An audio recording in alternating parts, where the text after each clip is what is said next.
When they asked Mr. T, B.A. Baracus, what his prediction was for the fight, he said pain. But this may not be Rocky III today in the Oval Office, not after what we heard from President Trump this morning. He showed up on Fox News Radio talking to Brian Kilmeade, predicting a civil meeting with Zoran Mamdani, the man he calls a communist, the next mayor of New York, who's going to be in the Oval a little more than 2 hours from now. It's scheduled for 3 p.m. Eastern time, and this will have a lot to do with what we discuss on the late edition of Balance of Power. Everybody's ginning for a fight, though, right? This is going to be pay-per-view, is what they said. Must-see TV, pop the corn.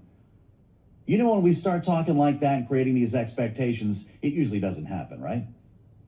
Is this going to be some kind of love fest?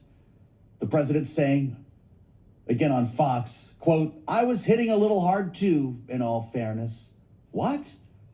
Well, he sure was. They've both been swinging, as we witnessed over the course of Mamdani's campaign. Listen. If anyone can show a nation betrayed by Donald Trump how to defeat him, it is the city that gave rise to him. He's a communist. I don't think our country is ready for a communist. I have 4 words for you. Turn the volume up. He has to come right to this building to get his money. And don't worry, he's not going to run away with anything. I will not be intimidated by this president. I will not be intimidated by anyone. And then they became friends. I don't know. That might not happen. Cece thinks this could be Carney-esque. Donald Trump does have a history, ask Jay Powell, of saying really nasty things about you when you're not around, leading up to a meeting in which he's very kind, actually. Everybody seems to kind of get along.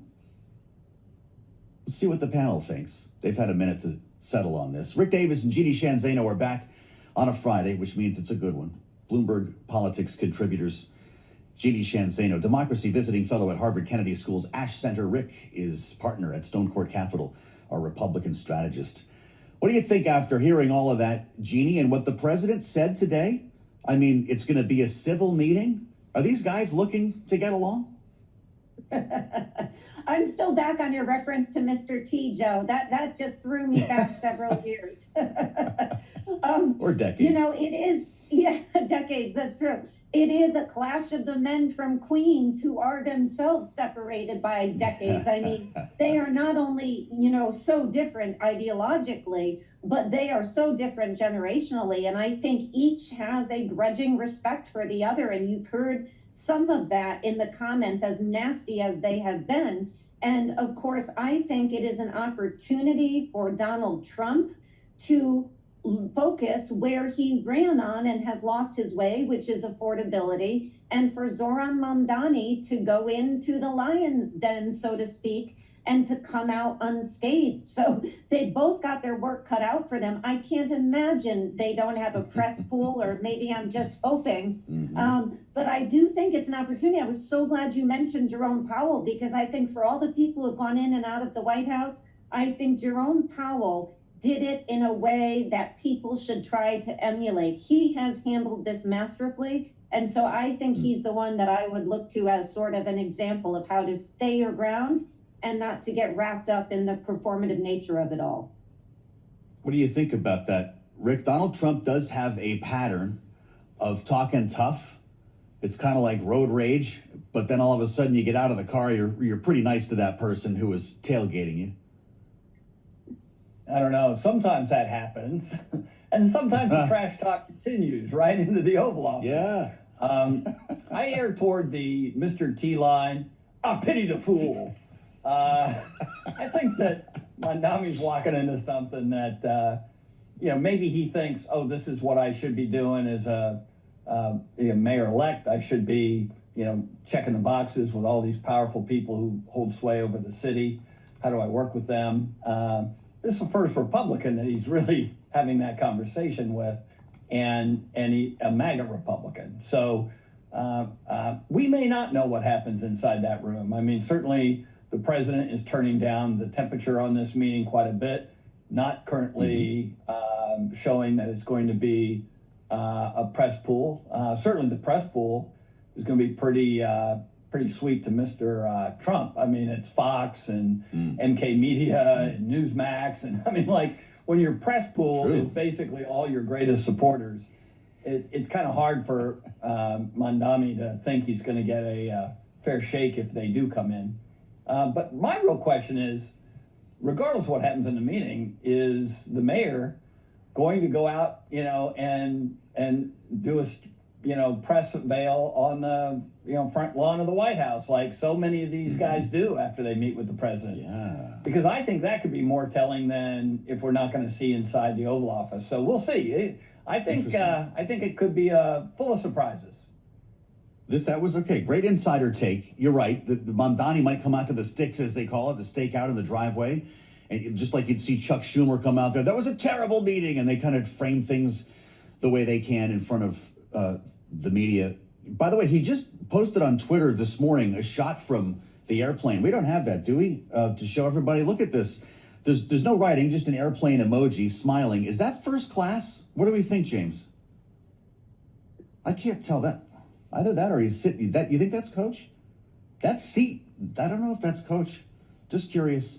You guys weigh in as you wish. Jeannie, the question here about press being allowed. Rick brings up a great point. Look at the in-town pool. I love the fact that this is something we can talk about. Fox, Newsmax, Washington Times, MK Media, America's Urban Radio Network, and then you've got the photos, AP, AFP, New York Times, Reuters, Getty, Washington Times for print. I think I said that. Does he need to bring them into the room? Jeannie, how is this not open press already?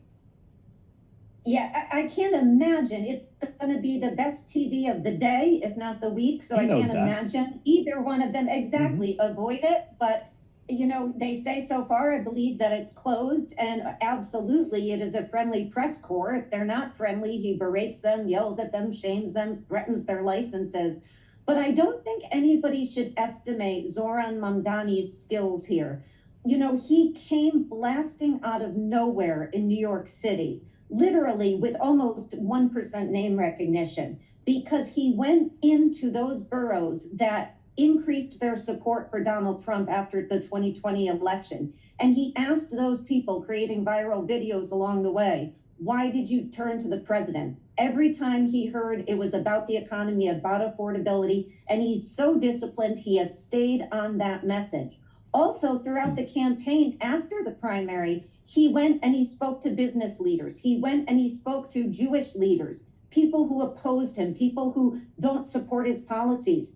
Every single one of them came out saying the same thing. We liked him. He's very charming, which sounds a bit like Donald Trump. So I don't think we should underestimate his abilities to go into this room and to be prepared for what he finds. And of course, Donald Trump is in a much different position now than he has been, whether it was Gretchen Whitmer or the president of South Africa. He is weaker, and saying the issue that's number one on Americans' minds, cost of living, is a hoax. And that is not Mamdani's message. So Donald Trump has a lot at stake here as well. I'm fascinated by the prep that's been reported here on behalf of the mayor-elect, Rick. Mamdani joined a video call with Robert Wolf, former chief executive UBS Americas, of course, a close ally of President Barack Obama, and also planned to speak with Governor Kathy Hochul, Senator Chuck Schumer, Hakeem Jeffries, the Reverend Al Sharpton, and others. Mamdani advisor Patrick Gaspard said the level of groundwork was critical for a meeting he characterized as absolutely essential for the future of the city. What do you make of the groundwork going into this meeting? Yeah, look, I mean, it's something that you would likely want to see from a highly inexperienced, newly elected official in a major post like, mayor of New York City. 34 years old. He doesn't really have a track record. He hasn't had long experience with public officials who are governors and senators and congresspeople. And so it's impressive. I think any way you mark it, he's not just, focused on his agenda. He's reaching out to find other people who've had experience dealing with this administration. And probably pretty confident that he's going to get a meeting that they're not going to get. right? I mean, like, Kathy Hochul's not going to be in the Oval Office anytime soon, right? Yet he is going to be talking about the state of play of the biggest city in her state. So it's a really unique position for such a young individual who is now going to become one of the most powerful people in the United States. And so it's a good indication that he isn't just, shooting from the hip, that he's going to be well prepared by the time he gets in there. Jeannie, you're the New Yorker on the line here. What is Zoran Mamdani going to learn from the Reverend Al Sharpton about Donald Trump?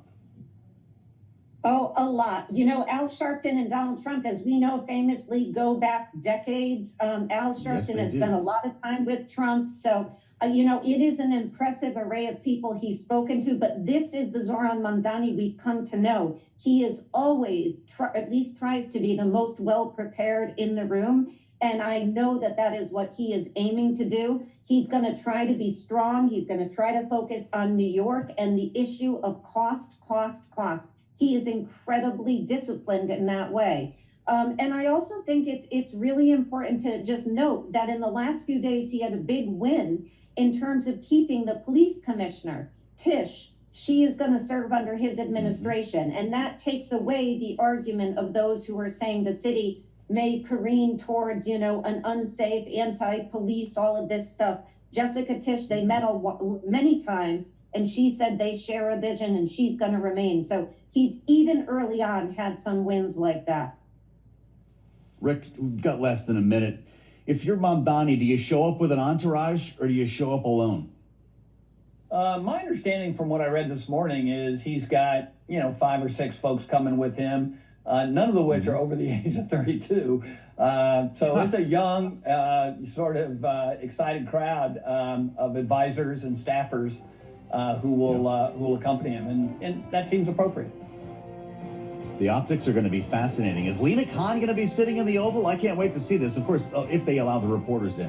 Rick Davis and Jeannie Shanzano, our great panel, will be back at hour 2 with much more to talk about here as we work our way up to the Mamdani meeting and understand more about the Ukraine peace plan on the table. This is Bloomberg.